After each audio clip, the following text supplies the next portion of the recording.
There are moments when a technology arrives so quietly that most people only notice it when it is already deeply embedded in daily life. This may be one of those moments. Across millions of homes, artificial intelligence systems connected to everyday devices are capable of processing sound, not only when someone gives a clear command. Reports, lawsuits, and accounts from former employees suggest that these systems can remain partially active far more often than most users realize. In recent years, many people have described a strange pattern.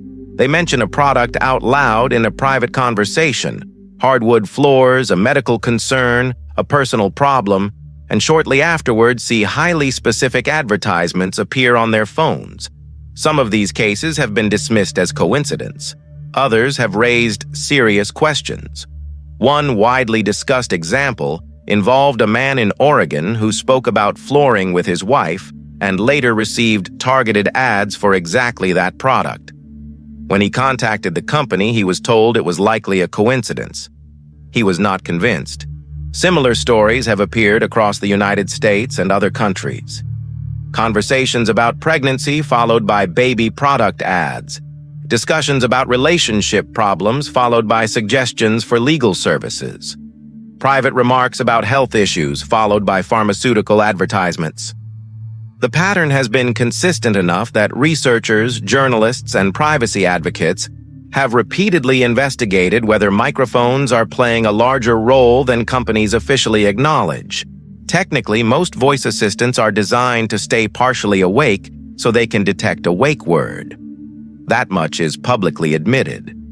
What remains less clear and more controversial is how much additional audio processing happens in the background, how long snippets of sound are retained, and how that data is used to refine advertising and user profiles.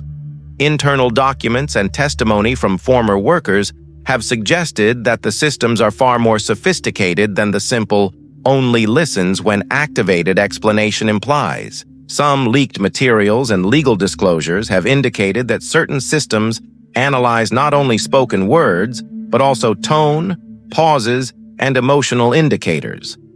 The goal, according to these reports, is to build richer models of user behavior and context. Over time, these models can become remarkably detailed, combining voice data with search history, location, viewing habits, and other signals. This level of insight raises difficult questions. An artificial intelligence that can detect stress, uncertainty, or major life changes could, in theory, be used for far more than recommending products. While companies state that the data is anonymized and used to improve services, history shows that powerful data capabilities are rarely limited to their original stated purpose. Older adults often feel this shift more strongly. Many grew up in a time when a closed door still meant a private conversation. Today, that expectation is harder to maintain. Devices that were invited into the home for convenience now sit permanently in kitchens, bedrooms, and living rooms, potentially capturing fragments of daily life. In response, some people have started covering microphones with tape or disabling voice features entirely. Others simply adjust their behavior, speaking more quietly, checking who is nearby, or avoiding certain topics near smart devices. This quiet self-censorship may be one of the most significant effects of ambient listening technology. It does not require force. It only requires the awareness that someone or something might be hearing. Looking ahead, the technology continues to advance. Newer AI models are becoming better at understanding not only speech, but also context, routine, and even prolonged silence. Changes in household patterns, emotional tone, and daily habits can all become part of the data used to refine these systems. The more present the devices become, the richer the information they can potentially gather. None of this required a dramatic takeover. The devices were welcomed. They were praised for making life easier. Voice commands that worked better.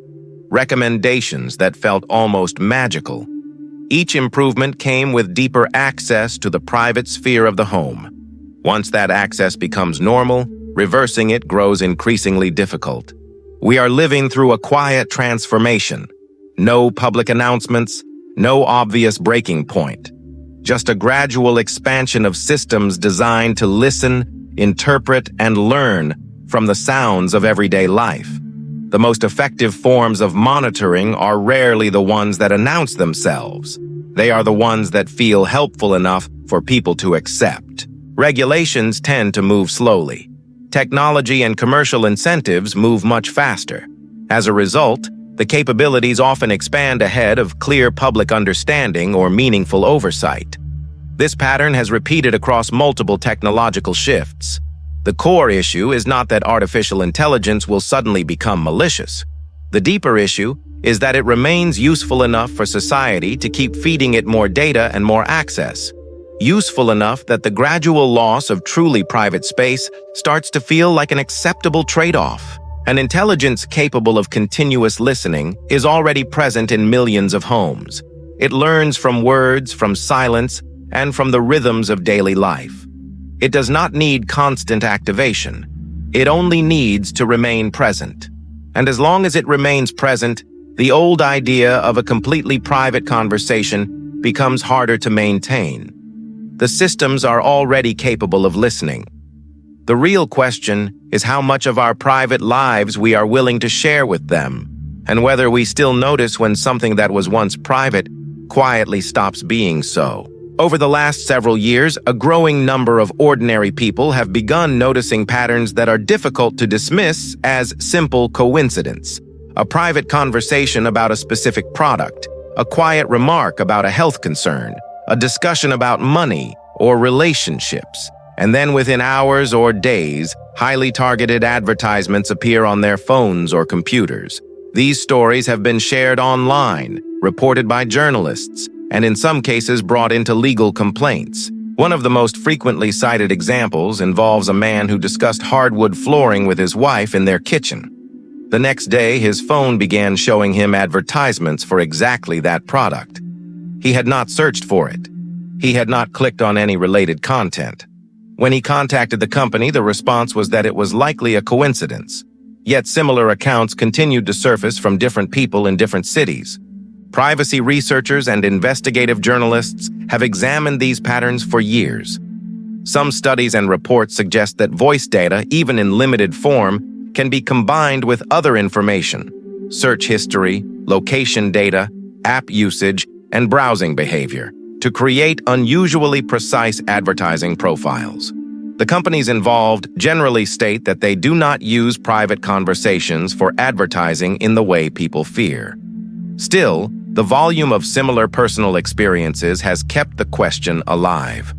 What makes the issue more complex is the technical design of modern voice assistants.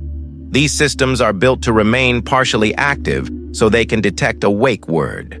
That much is publicly acknowledged. The uncertainty lies in how much additional audio may be processed, how long any captured fragments are retained, and how that information is used to improve machine learning models. Former employees and court documents have, at times, pointed to systems that go beyond simple wake word detection. In some legal cases and leaked materials, there have been references to human contractors reviewing audio clips to help train the systems. While companies say these clips are anonymized and limited, the existence of human review has raised additional concerns about how much of a household's private soundscape may pass through corporate systems. Beyond advertising, the deeper issue is the creation of detailed behavioral models. When an artificial intelligence system can observe patterns in speech, tone, daily routines, and even periods of silence, it begins to form a picture of the people living in the home. Over time, this picture can become remarkably specific, including emotional states, relationship dynamics, and major life changes. For many older adults, this shift feels particularly significant. They remember a time when private conversations stayed inside the room. A closed door still meant something. Today, devices that were brought into the home for convenience sit permanently in kitchens, bedrooms, and living rooms. The boundary between public and private space has become harder to define. Some people respond by covering microphones with tape or disabling voice features. Others simply change the way they speak when devices are nearby. They lower their voices. They avoid certain topics. They begin to self-censor without fully realizing it. This quiet adjustment in behavior may be one of the most important effects of always-present listening technology. It does not require force. It only requires the awareness that something might be hearing. None of this arrived through force or sudden announcement. The devices were welcomed. They were praised for understanding voice commands more accurately and for making daily tasks easier. Each improvement in convenience came with deeper access to the private environment of the home. Once that access becomes normal, stepping back from it grows increasingly difficult. This is the quieter side of the artificial intelligence revolution. Not the dramatic headlines about robots or superintelligence, but the gradual expansion of systems designed to listen, interpret, and learn from the ordinary sounds of human life. The most effective forms of monitoring rarely announce themselves loudly. They arrive as helpful features and remain as permanent infrastructure. What we are witnessing is not a sudden takeover, but a gradual shift in the boundaries of private life. Artificial intelligence systems capable of processing sound have moved from novelty to infrastructure. They sit quietly in living rooms, kitchens, and bedrooms, collecting fragments of ordinary existence.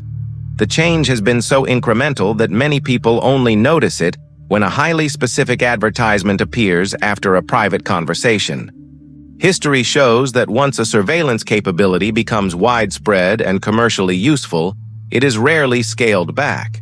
New justifications appear, new features are added, and the public, already accustomed to the previous level of access, tends to accept the next expansion with less resistance. Convenience becomes the strongest argument in favor of keeping the systems in place. Some will argue that the benefits outweigh the risks, that voice assistants make life easier, that the data is anonymized, that regulations will eventually catch up. These arguments are not without merit. Yet regulations almost always move slower than technology and commercial incentives. By the time clear rules are written, the systems have often already become deeply embedded in daily routines. The deeper issue is not that these systems will suddenly become malicious. The more subtle risk is that they remain useful enough for society to keep feeding them more data and more access. Useful enough that the slow erosion of truly private space begins to feel like a reasonable trade-off. When a technology is helpful every day, the cost of questioning it becomes higher. Older generations often sense this change more clearly. They remember a time when a closed door still guaranteed a private conversation, when speaking freely inside your own home did not carry the background possibility of being processed by distant servers. That expectation is becoming harder to maintain. The devices were invited in for convenience, and in many homes they have remained as permanent listeners. Some people have begun taking small protective steps, covering microphones, disabling voice features, speaking more carefully when devices are nearby. These actions may seem minor, but they reveal a quiet recognition that the old boundary between private and public space has shifted. Self-censorship does not require force. It only requires the awareness that something might be listening. Looking forward, the technology will continue to improve. Newer models will better understand context, emotion, routine, and even prolonged silence. The longer these systems remain present in the home, the richer the patterns they can observe across months and years. What begins as a voice assistant can gradually become a continuous observer of household life. This is the quieter face of the artificial intelligence era. Not the dramatic visions of robots or superintelligence, but the steady expansion of systems designed to listen, interpret, and learn from the ordinary sounds of human life. The most effective forms of monitoring rarely announce themselves with force. They arrive as helpful features and remain as permanent infrastructure. An intelligence capable of continuous listening is already present in millions of homes. It does not need to be activated every time. It only needs to remain present. And as long as it remains present, the old idea of a completely private conversation becomes more difficult to sustain. The systems are already capable of listening. The real question is how much of our private lives we are still willing to share with them, and whether we continue to notice when something that was once private quietly stops being so.